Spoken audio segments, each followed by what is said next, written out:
Il consigliere comunale e candidato a sindaco di Agrigento Giuseppe Arnone è intervenuto in occasione di una riunione della prima commissione consiliare che si è occupata della organizzazione della saga del Mandorlo in Fiore ad Agrigento. Il testo integrale dell'intervento di Arnone è pubblicato sul sito internet di teleacras.com. Adesso l'intervista a Giuseppe Arnone, seguiamo. Ma a me piace essere sempre preciso, non intervengo da solo, sto divulgando un intervento prezioso dell'intera commissione consiliare composta da Giovanni Civiltà, Carmela Vaiana e Angela Galvano.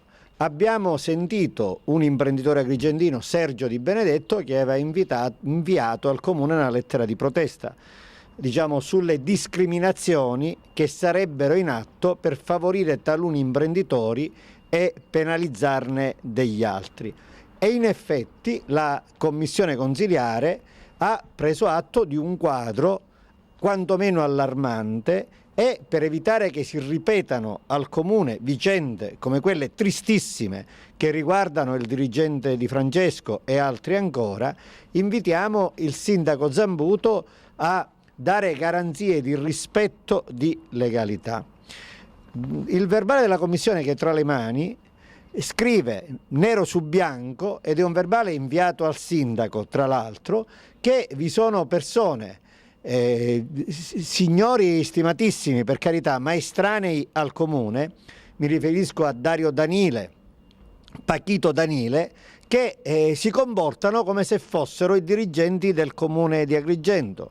Partecipano a riunioni interne, assumono decisioni, si rapportano con gli imprenditori esprimendo pareri favorevoli o dinieghi a che questi imprenditori collaborino col comune di Agrigento. Senza mezzi termini, nel verbale della commissione, quindi in atti ufficiali, abbiamo parlato, l'ho fatto io, di un governo parallelo di carattere informale composto da persone estranee al comune che si è di fatto appropriato della sagra, e di un governo formale, quello che ruota attorno ai dirigenti e al sindaco, che ha mere funzioni di ratifica rispetto a soggetti estranei al comune. Tutto questo non è minimamente ammissibile.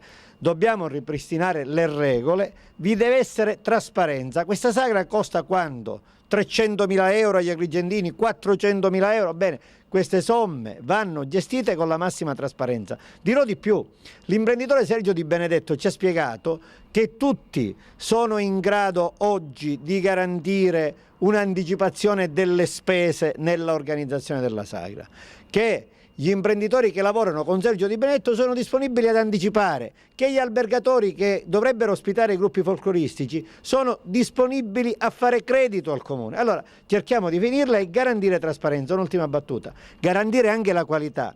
Ieri io sono inorridito a sapere che lo scorso anno il gruppo folcloristico brasiliano era in realtà un gruppo folcloristico catanese travisato da brasiliano, cioè non un gruppo che esprime il folklore brasiliano, che viene dal Brasile, che, come dire, ha tutto quello che noi ci immaginiamo relativamente alla sua natura brasiliana. No, è un gruppo di ballerini che opera normalmente a Catania, che balla a Catania e che fa musica e balli brasiliani. Tutto questo sa di presa in giro, non è più tollerabile.